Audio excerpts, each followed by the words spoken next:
지금 시장에서 가장 위험한 신호가 나오고 있습니다. 2026년이라는 숫자는 단순한 미래의 연도가 아니라 대한민국 자영업 시장의 생사를 가르는 분기점이 될 가능성이 매우 높습니다. 많은 전문가들이 현재의 불경기를 이야기하지만 정작 2026년에 몰려올 구조적인 파도에 대해서는 침묵하고 있습니다. 지금부터 제가 말씀드릴 내용은 단순히 겁을 주기 위한 것이 아닙니다. 철저하게 숫자와 통계 그리고 금융시장의 흐름을 기반으로 분석한 냉정한 현실입니다. 우선 가장 먼저 살펴봐야 할 거시경제 지표는 바로 자영업자 대출 잔액의 만기 구조입니다.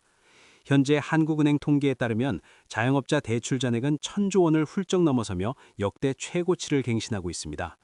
단순히 빚이 많다는 것이 문제가 아닙니다. 진짜 문제는 이 대출들의 상환 유예 조치가 실질적으로 종료되고 그 충격이 온전히 장부에 반영되는 시점이 2025년 말에서 2026년 초라는 점입니다. 여기서 첫 번째 위험 업종이 드러납니다. 바로 저가 커피 프랜차이즈입니다. 지금 거리를 걷다 보면 한 집 건너 한 집이 카페입니다. 소비자 입장에서는 저렴한 커피를 마실 수 있어 좋지만 가맹점주 입장에서는 그야말로 치킨 게임의 한복판에 있습니다. 통계청 데이터를 분석해보면 커피 음료점의 폐업률은 이미 다른 요식업종을 상회하기 시작했습니다. 여기서 숫자를 한번 대입해보겠습니다.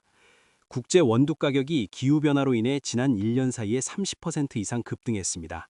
만약 여러분이 하루 매출 50만 원을 올리는 저가 카페 사장님이라고 가정해보겠습니다. 하루에 2,000원짜리 아메리카노를 250잔 팔아야 가능한 매출입니다. 그런데 원두 가격 상승으로 잔당 원가율이 10% 오르면 사장님이 가져가는 순이익은 하루 5만 원에서 10만 원이 증발해버립니다. 한 달이면 150만 원에서 300만 원의 이익이 사라지는 셈입니다. 그런데 문제는 여기서 시작됩니다. 소비자들은 2,000원짜리 커피가 2,500원이 되는 순간 지갑을 닫아버립니다. 이것이 바로 가격 저항선입니다. 따라서 2026년에는 원가 압박을 견디지 못하고 가격을 올렸다가 손님이 끊기거나 혹은 가격을 유지하다가 마진이 0이 되어 문을 닫는 카페들이 속출할 것입니다. 두 번째 위험 업종은 헬스장과 필라테스 스튜디오입니다. 경제가 어려워지면 사람들은 가장 먼저 무엇을 줄일까요? 바로 없어도 생존에 지장이 없는 선택적 소비입니다. 구독 경제의 함정이 여기에 있습니다. 과거에는 1년치 회원권을 끊으면 할인을 해주는 방식으로 현금 흐름을 만들었습니다. 이 돈으로 사장님들은 임대료를 내고 트레이너 월급을 주었습니다. 하지만 고금리 기조가 2026년까지 완전히 해소되지 않는다면 소비자의 실질 소득은 감소합니다. 금리가 1%만 올라도 주택담보대출 5억 원을 받은 가장은 1년에 500만 원의 이자를 더 내야 합니다. 한 달에 40만 원이 넘는 돈입니다. 이 40만 원을 메우기 위해 가장 먼저 끊는 것이 바로 월 5만 원에서 10만 원 하는 헬스장 회원권입니다. 신규 회원은 줄어드는데 임대료와 전기세는 계속 오릅니다. 특히 헬스장은 넓은 평수와 에어컨, 샤워실 운영으로 고정비 비중이 매우 높습니다. 월세 500만 원을 내는 헬스장이 손익분기점을 넘기려면 회원이 일정 수준 유지되어야 하는데 2026년은 이 균형이 무너지는 해가 될 것입니다. 하지만 시장은 이 신호를 아직 반영하지 않았습니다. 여전히 피트니스 창업 박람회는 붐비고 있습니다. 세 번째 위험 업종은 치킨집을 포함한 배달 전문 음식점입니다. 이 부분은 플랫폼 수수료와 인건비의 이중고를 봐야 합니다. 치킨 한 마리 3만 원 시대가 코앞이라고 하지만 사장님들의 표정은 어둡습니다. 배달 플랫폼들이 경쟁적으로 수수료 체계를 개편하면서 점주가 부담해야 할 배달비와 수수료 비중이 30%에 육박하고 있습니다. 매출이 3천만 원이어도 플랫폼에 떼어주고 재료비 내고 나면 알바생 월급보다 적게 가져가는 사장님들이 태반입니다. 게다가 최저임금은 2026년까지 지속적으로 우상향할 수밖에 없습니다. 현재 시급 10,000원 시대라고 하지만 주유수당을 포함하면 사실상 사장님이 부담하는 인건비는 시급 12,000원에서 13,000원 수준입니다. 평일 저녁 알바생 한 명을 5시간만 써도 하루 6만 원, 한 달이면 약 180만 원이 추가로 나갑니다. 이것은 순이익에서 그대로 차감되는 금액입니다. 네 번째 위험 업종은 오프라인 학원업입니다. 이것은 인구 통계학적으로 이미 예정된 미래입니다. 2023년 합계 출산율이 0.7명대가 무너졌습니다. 이 저출산 쇼크가 초등학교와 중학교 입학 연령에 도달하는 시점이 점차 다가오고 있습니다. 2026년이면 동네 보습 학원이나 태권도 도장, 피아노 학원을 채워줄 아이들의 절대적인 숫자가 급감하는 구간에 진입합니다. 원생 100명 규모로 운영되던 학원이 80명으로 줄어들면 단순히 매출 20% 감소로 끝나지 않습니다. 차량 운행비, 강사 인건비, 임대료는 그대로인데 수입만 줄어들어 적자 전환이 순식간에 일어납니다. 특히 학원업은 학령 인구가 많은 아파트 밀집 지역의 높은 임대료를 감당해야 하는 구조라서 타격이 더 클 것입니다. 이 부분을 대부분 놓칩니다. 많은 사람들이 저출산은 먼 미래의 일이라고 생각하지만 소상공인에게는 당장 내년 내후년의 생존 문제입니다. 다섯 번째 위험 업종은 편의점입니다. 이미 대한민국은 편의점 공화국이라 불릴 정도로 점포수가 포화 상태입니다. 편의점 시장은 1인 가구 증가와 함께 성장해 왔지만 이제는 내부 경쟁이 문제입니다. 바로 근접 출점 제한 거리가 완화되거나 타 브랜드 간의 무분별한 출점으로 인해 수익이 파편화되고 있습니다. 게다가 2026년에는 무인 아이스크림 할인점이나 무인 밀키트 매장 같은 대체제들과의 경쟁이 더욱 치열해질 것입니다. 인건비 부담을 줄이기 위해 심야 영업을 포기하는 점주들도 늘고 있지만 본사와의 계약 조건 때문에 이마저도 쉽지 않습니다. 밤새 아르바이트생을 쓰면 인건비가 매출 이익을 갉아먹는 상황이 반복될 것입니다. 여섯 번째는 부동산 중개업소입니다. 부동산 시장의 거래 절벽은 단순히 가격 하락의 문제가 아닙니다. 거래 자체가 일어나지 않는다는 것이 문제입니다. 2020년과 2021년 폭등장에서 개업했던 수많은 공인중개사들이 지금 개점 휴업 상태입니다. 2026년까지 고금리 여파가 완전히 사라지지 않는다면 주택 거래량은 과거 평균을 회복하기 어렵습니다.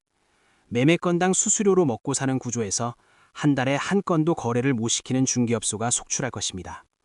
임대료는 나가는데 수입은 0원인 상황이 6개월만 지속되어도 버틸 수 있는 자영업자는 없습니다. 과거 유사 사례를 분석해봐도 부동산 침체기에는 항상 중개업소의 폐업이 선행지표로 나타났습니다. 일곱 번째는 아파트 단지 내 상가 소매점입니다. 과거에는 아파트 단지 상가의 세탁소, 정육점, 반찬 가게가 알짜 사업이었습니다.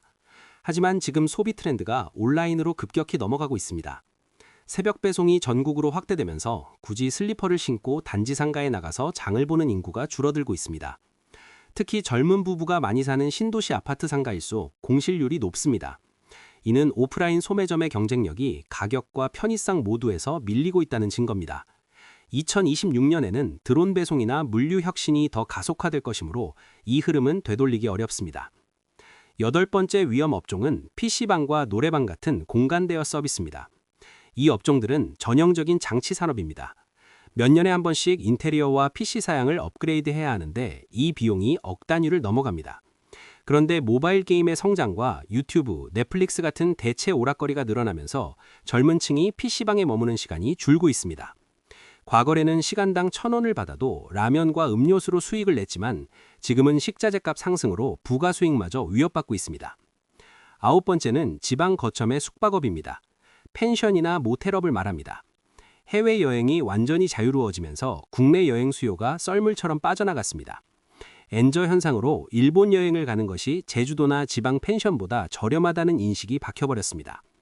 지방 소멸과 맞물려 관광객이 찾지 않는 지역의 숙박업소는 2026년에 자산가치 하락과 매출 급감을 동시에 겪게 될 최악의 시나리오가 예상됩니다. 대출을 받아 리모델링을 했는데 이자도 못 내는 상황이 벌어지는 것입니다. 열 번째는 인테리어 및 리모델링 업체입니다. 부동산 거래가 실종되면 인테리어 수요도 함께 증발합니다. 이사 갈 때 주로 도배도 하고 장판도 바꾸는데 이사를 안 하니 수리할 일도 줄어듭니다. 재건축이나 리모델링 시장도 건축비 성승으로 인해 올스톱 상태입니다.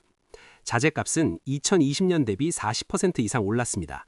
소비자는 지갑을 닫고 견적만 물어보고 계약은 하지 않는 현상이 2026년까지 심화될 것입니다. 하지만 여기서 정말로 무서운 것은 이 10개 업종이 서로 연결되어 있다는 점입니다. 식당이 망하면 식자재 납품업체가 돈을 못 받습니다. 학원이 문을 닫으면 그 학원 원장님이 가던 단골 카페 매출이 줍니다.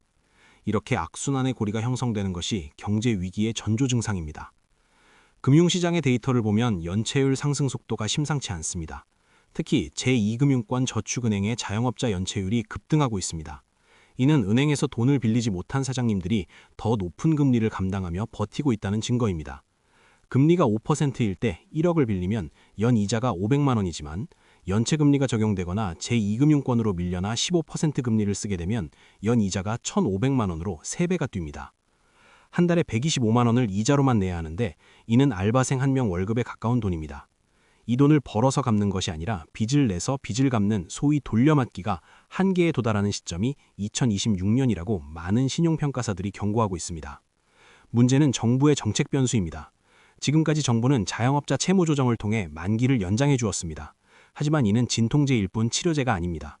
좀비 기업과 한계 소상공인을 언제까지 세금으로 떠받칠 수는 없다는 것이 재정당국의 고민입니다.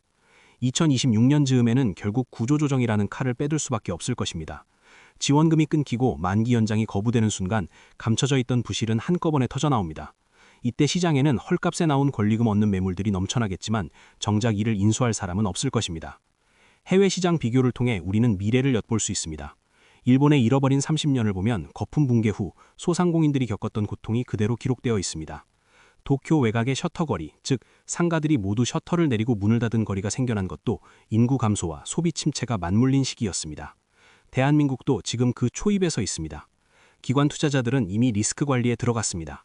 상업용 부동산 대출 심사를 강화하고 PF 대출 회수에 열을 올리고 있습니다. 은행이 우산을 뺏는다는 말이 있습니다. 비가 오려고 할 때 우산을 뺏는 것이 은행의 생리입니다.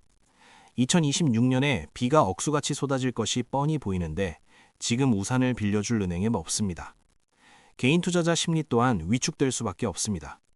지금 직장인들도 고용 불안과 실질 임금 하락으로 점심값을 아끼려 도시락을 싸답니다. 편의점 도시락 매출이 늘어나는 것은 편의점의 호재가 아니라 전반적인 소비 여력이 바닥났다는 불황형 소비의 단면입니다. 점심 한 끼 10,000원이 부담스러운 직장인이 저녁에 삼겹살집에서 회식을 하거나 카페에서 디저트를 사 먹을 확률은 낮습니다. 소상공인 여러분 기준으로 계산해 보겠습니다. 하루 점심 손님이 50명 오던 식당에서 손님이 40명으로 줄면 매출이 20% 주는 것이 아니라 순이익이 50% 이상 급감하거나 적자가 납니다. 왜냐하면 재료비는 줄일 수 있어도 월세와 인건비는 줄일 수 없기 때문입니다. 이것이 영업 레버리지의 역습입니다. 최악의 시나리오를 그려보겠습니다. 2026년에 금리가 예상보다 빠르게 내려가지 않고 3% 중반대에 머물러 있는 상황입니다. 여기에 인구 감소 효과가 본격화되고 글로벌 공급망 이슈로 물가가 다시 튀어오른다면 우리는 스태그플레이션이라는 늪에 빠지게 됩니다. 물가는 오르는데 경기는 침체되는 이 상황에서 자영업자는 가격을 올리지도 내리지도 못하는 진퇴양난에 빠집니다. 김밥 한 줄 5,000원 시대가 되면 소비자는 아예 김밥을 사 먹지 않습니다. 반대로 3개월 후의 단기 전망은 어떨까요? 연말연시 특수와 명절 효과로 잠시 지표가 개선될 수 있습니다. 하지만 이것은 일시적인 착시 현상입니다. 많은 분들이 이 잠깐의 반등을 보고 이제 경기가 살아나는구나 하고 무리하게 대출을 받아 확장을 하거나 창업을 합니다. 이것이야말로 불 속으로 뛰어드는 나방과 같습니다. 숫자에 현혹되지 마시고 그 뒤에 숨은 추세를 봐야 합니다. 1년 후의 전망도 밝지 않습니다. 내년에는 올해보다 대출 만기가 도래하는 금액의 규모가 더 큽니다. 소상공인들이 갚아야 할 원금 상환 스케줄이 내년에 집중되어 있다는 뜻입니다. 지금까지는 이자만 냈다면 이제는 원금을 같이 갚아야 합니다. 원금 균등 상환이 시작되면 매달 통장에서 빠져나가는 돈의 앞자리가 달라집니다. 이 부분을 간과하시면 안 됩니다. 3억 원 대출에 대해 이자만 150만 원 내다가 원금 포함 350만 원을 내게 되는 순간 가계재정은 파탄납니다. 그렇다면 기회는 없는 것일까요? 물론 위기 속에도 기회는 있습니다. 하지만 그 기회는 과거와는 다른 모습으로 올 것입니다. 무작정 열심히 한다고 성공하는 시대는 지났습니다. 비용을 통제하고 효율을 극대화하며 남들이 제공하지 못하는 확실한 가치를 제공하는 소수의 생존자만이 살아남아 시장을 독식할 것입니다. 시장 점유율 재편이 일어나는 시기가 바로 위기의 시기이기 때문입니다. 이제 우리는 더 깊이 들어가서 기업 실적과 소상공인 경제의 연결고리를 살펴봐야 합니다. 대기업의 실적이 좋지 않으면 성과급이 줄어듭니다. 대기업 직원들의 보너스는 소상공인 시장의 매출과 직결됩니다. 보너스를 받아야 가족끼리 외식도 하고 여행도 가고 옷도 삽니다. 반도체 경기가 회복된다고 하지만 그 온기가 골목 상권까지 퍼지기까지는 최소 6개월 이상의 시차가 존재합니다. 이 낙수 효과가 예전만큼 원활하지 않다는 것이 현대 경제의 미스테리입니다. 왜냐하면 대기업의 이익이 자동화와 AI 투자로 흘러가고 사람에 대한 투자로 이어지지 않기 때문입니다. 결국 소득이 늘지 않은 소비자는 지갑을 닫을 수밖에 없습니다. 우리는 여기서 환율 이야기도 빼놓을 수 없습니다. 환율이 1,400원을 오르내리는 고환율 시대입니다. 수입 원자재를 사용하는 모든 업종, 밀가루를 쓰는 빵집, 고기를 수입하는 고깃집, 기름을 쓰는 운송업 모두가 타격입니다. 환율이 10% 오르면 원재료비 압박은 그 이상으로 다가옵니다. 수입업자는 환율 리스크를 가격에 반영하여 납품하기 때문입니다. 여러분이 동네 빵집 사장님이라면 밀가루 가격 상승분을 빵값에 전가할 수 있을지 고민해 보셔야 합니다. 500원 올렸다가 단골 손님이 발길을 끊는 리스크를 감당할 수 있을까요? 이 딜레마가 2026년까지 지속될 것입니다. 이제 조금 더 확장해서 글로벌 시장과 연결해 보겠습니다. 미국의 소비 둔화 신호가 잡히고 있습니다. 미국이 기침을 하면 한국은 독감에 걸린다는 혁언은 여전히 유효합니다. 대한민국은 수출로 먹고 사는 나라입니다. 수출이 줄면 국내 경기가 침체되고 내수가 죽습니다. 내수가 죽으면 가장 먼저 쓰러지는 것이 자영업자입니다. 이 연결고리를 이해하셔야 합니다. 나는 동네 장사하니까 미국 경제랑 상관없어 라고 생각하신다면 큰 오산입니다. 여러분의 가게에 오는 손님의 회사 사정이 미국 경제와 연결되어 있고 그 손님의 주머니 사정이 여러분의 매출을 결정합니다. 정리하자면 지금 자영업 시장은 시한폭탄을 안고 있는 것과 같습니다. 1,000조 원의 부채, 인구 구조의 변화, 고물가, 고금리의 뉴노멀이 복합적으로 작용하여 퍼펙트 스톰을 예고하고 있습니다. 2026년이라는 타임라인을 설정한 이유는 이때가 모든 악재가 겹치는 클라이맥스이기 때문입니다. 물론 최상의 시나리오도 존재합니다. 전정 리스크가 해소되어 유가가 급락하고 기술 혁신으로 생산성이 비약적으로 증가하여 물가가 잡히고 금리가 2%대로 내려가는 상황입니다. 이렇게 되면 소상공인들의 숨통이 트일 것입니다. 하지만 투자와 사업은 최상의 시나리오가 아니라 최악의 시나리오를 대비할 때 성공할 수 있습니다. 막연한 희망 회로는 여러분의 자산을 지켜주지 않습니다. 오히려 냉철한 비관론이 현실적인 생존 전략을 만드는 데 도움이 됩니다. 이제 2026년 위험업종 10개를 다시 한번 상기해 주십시오. 혹시 여러분이 이 업종에 종사하고 계시거나 창업을 준비 중이라면 지금 당장 사업계획서를 다시 검토해야 합니다. 내 매장의 경쟁력은 무엇인가? 고정비를 더 줄일 방법은 없는가? 만약 매출이 30% 하락해도 버틸 현금이 있는가? 이 질문들에 대해 명확한 답을 내릴 수 있어야 합니다. 준비된 자에게 위기는 기회가 됩니다. 경쟁자들이 떨어져 나갈 때 버티면 시장은 여러분의 것이 됩니다. 하지만 버틸 체력이 없다면 지금이라도 엑시트 전략, 즉 빠져나갈 계획을 세우는 것이 현명할 수 있습니다.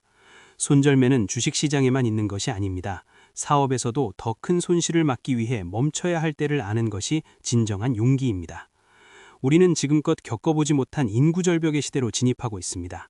과거의 성공 방정식이 통하지 않는 시대입니다. 치킨집 하면 먹고 살던 시대, 카페 차리면 월급쟁이보다 낫던 시대는 저물어가고 있습니다. 2026년은 그 시대의 종말을 알리는 종소리가 될지도 모릅니다. 금융권의 PF 부실 문제도 아직 완전히 해결되지 않았습니다. 건설사들이 무너지면 그 여파는 하청업체와 현장 식당들 주변 상권으로 도미노처럼 번집니다. 한밭집이라고 부르는 건설 현장 식당들도 이미 외상을 깔아주고 돈을 못 받는 사례가 늘고 있습니다. 이처럼 경제 생태계의 모든 곳에서 경고음이 울리고 있습니다. 소리를 끄고 귀를 막는다고 문제가 사라지지 않습니다. 오히려 소리가 들리는 곳을 찾아가 원인을 파악하고 대비책을 세워야 합니다. 앞으로 3년, 2024년, 2025년, 그리고 2026년까지의 시간은 정말 중요합니다. 현금을 확보하고 빚을 줄이고 고정비를 다이어트해야 합니다. 몸집을 줄여야 태풍이 불 때 날아가지 않고 버틸 수 있습니다. 그리고 무엇보다 변화하는 소비자의 심리를 읽어야 합니다. 가성비를 넘어서 시성비, 즉 시간 대비 성능을 따지는 소비자들. 나를 위한 작은 사치에는 돈을 아끼지 않지만 낭비는 극도로 싫어하는 MZ세대와 알파세대의 소비 패턴을 연구해야 합니다. 단순히 물건을 파는 것이 아니라 경험을 팔고 시간을 팔아야 살아남을 수 있습니다. 공간 임대업도 단순히 방을 빌려주는 것이 아니라 콘텐츠를 채워 넣어야 합니다. 스터디 카페라면 공부가 잘 되는 독보적인 분위기와 서비스를, 헬스장이라면 단순한 기구 배치가 아닌 커뮤니티와 퍼스널 케어 시스템을 갖춰야 합니다. 이런 차별화 없이는 2026년의 파도를 넘을 수 없습니다. 지금 시장은 여러분에게 변화를 요구하고 있습니다. 그 요구에 응답하지 않으면 시장은 가차없이 도태라는 결과를 선물할 것입니다. 무서운 말이지만 이것이 자본주의의 냉정한 원칙입니다. 우리는 이 원칙을 이해하고 역이용해야 합니다. 공포에 압도되지 말고 공포를 분석하십시오. 숫자 뒤에 숨은 사람들의 욕망과 두려움을 읽어내십시오. 그러면 위기 업종 속에서도 기회를 발견할 수 있습니다. 남들이 모두 떠나는 폐허 속에서도 꽃은 피어납니다. 중요한 것은 그 꽃을 피울 준비가 되어 있느냐 하는 것입니다. 2026년 여러분은 살아남은 승자가 되어 있을지 아니면 시대의 흐름에 휘달려간 수많은 사람들 중 하나가 되어 있을지 지금의 선택이 결정할 것입니다. 대출 상환 계획, 소비 지출 계획, 사업 운영 계획을 전면적으로 재점검하시기 바랍니다. 가족들과 머리를 맞대고 현실을 직시하는 대화를 나누십시오. 혼자 고민하지 말고 전문가의 조언을 구하고 데이터를 찾아보십시오. 막연한 불안감은 구체적인 데이터 앞에서 사라집니다. 그리고 구체적인 행동 계획으로 바뀝니다. 여러분의 경제적 자유와 생존을 위해 지금 깨어 있으셔야 합니다. 2026년까지의 여정은 험난할 것입니다. 하지만 지도를 가지고 걷는 사람과 눈을 감고 걷는 사람의 운명은 다릅니다. 오늘 제가 말씀드린 10가지 위험 업종과 거시경제의 흐름이 여러분의 손에 쥐어질 작은 지도가 되기를 바랍니다. 지도를 보고 피해갈 곳은 피하고 돌아갈 곳은 돌아가십시오. 그것이 현명한 투자자이자 경영자의 자세입니다. 앞으로도 시장은 계속해서 새로운 신호를 보낼 것입니다. 금리의 변화, 환율의 등락, 정부의 정책 발표 등 모든 것이 신호입니다. 이 신호들을 놓치지 않고 계속해서 여러분께 해석해드리고 전달해드리겠습니다. 혼란스러운 세상에서 중심을 잡으시길 바랍니다. 숫자는 거짓말을 하지 않습니다. 우리가 그 숫자를 외면할 뿐입니다. 이제 숫자를 직시하고 정면 돌파할 시간입니다. 준비된 자에게 2026년은 공포가 아닌 축복의 해가 될 수도 있음을 잊지 마십시오. 지금 시장은 중요한 갈림길에 서 있습니다. 여러분은 어떤 선택을 하시겠습니까? 구독과 좋아요는 큰